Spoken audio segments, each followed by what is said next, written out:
Hello, I am Judge Anita Laster Mays of the Ohio 8th District Court of Appeals, and I am the proud descendant of Riata Ada McCaig Vassar. And why does it matter to me to know who she is or to know that she's my ancestor? And it's because she was a slave in Pleasant Hill, Alabama, born around 1846. And I know that her life was not easy, that she had many trials, tribulations, manipulations, and hurt. However, she survived and she persevered.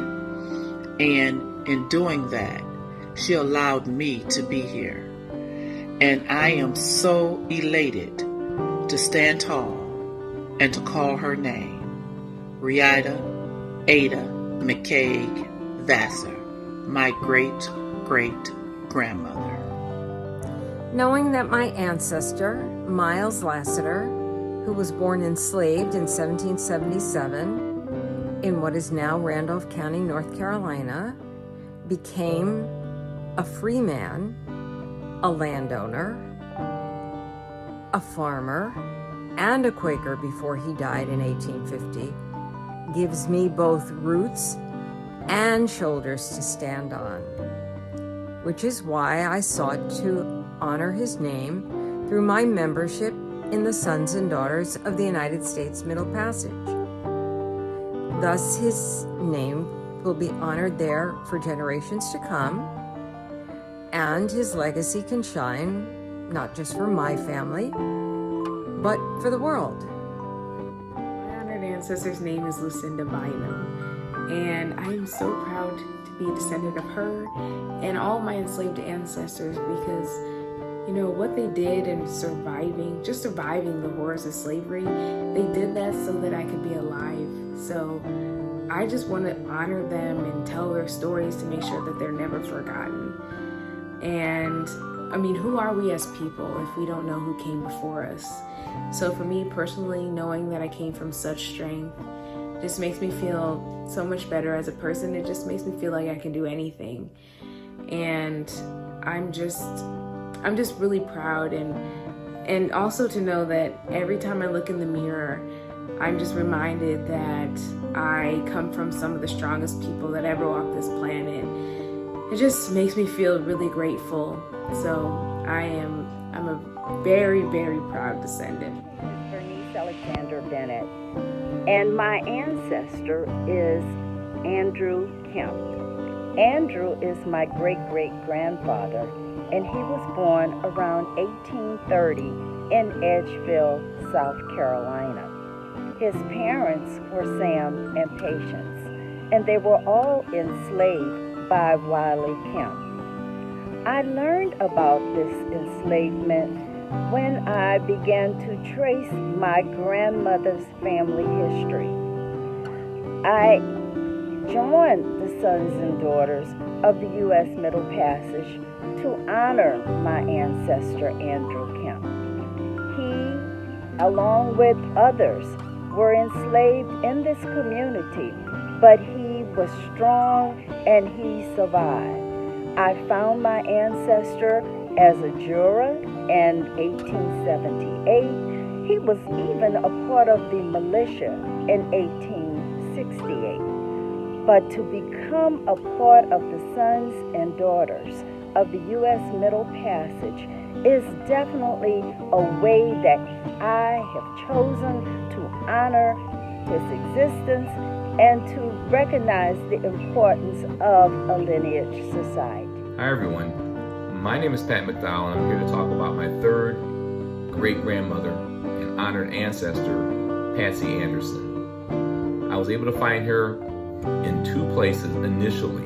One was on a will from her owner, Anderson, where she was listed as property worth $350. I was able to go back after discovering that a little bit back further, found her on the 1850 Mississippi slave schedule, where she's listed as a female about 40 years of age.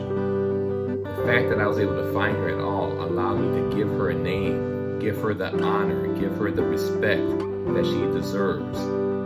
as being someone who built this country. And I know where I came from, and just knowing that she endured, survived all these horrendous things through slavery, being enslaved, allowed me to be where I am today. And I will be forever grateful for her and all of the ancestors who paved the way for me to be who I am today. I used to think about slavery as something that was so negative, which it was, so degrading, hopeless. You know, in schools, they always would teach us, you was a slave. But I just came into some information about my distant grandfather, Jack Staten, who was a slave, but he was a man. He stood up for what he believed in.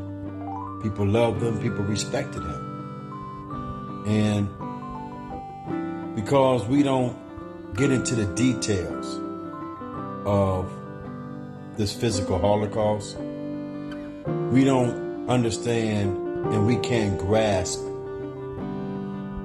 the strength that we endured for so many years. I mean, we just a strong people, man. To be respected like this man was as a slave, to be well loved as this man as a slave, to stand up for principles despite his situation and people respected him, that speaks volumes of the reason why we're here today, spending $2 trillion a year. That's amazing. We done come a long way and we ain't done yet. And it's because of men like Jack Staten. We stand on his shoulders, and we got a long way to go. We had some hurdles that's been placed in front of us, but we had Jack Staten. We had a man who endured. We can endure. My name is Ruth Hunt, and I am a charter member of Sons and Daughters of the United States Middle Passage. It is an honor to be a member that allows me to shine a light on my enslaved ancestor, Richard Lewis Clark, and his wife, my great-great-grandmother, Elizabeth Lizzie Selden. By me belonging to Sons and Daughters, it allows me to examine the road that they took to make a path for their descendants to follow, to be resilient during a time of terror and mistreatment. I want to say their names loud and shine the light on them, for them thinking enough of not only of themselves, but thinking enough of their descendants who would follow, that my great-grandfather bought land after the Civil War to put his family on in this community of Clarksville in Glade Springs, Virginia. I'm honored. Thank you, Sons and Daughters, for creating the space to unfold their lives and to speak with honor and joy about their contributions to the building of this country. Thank you.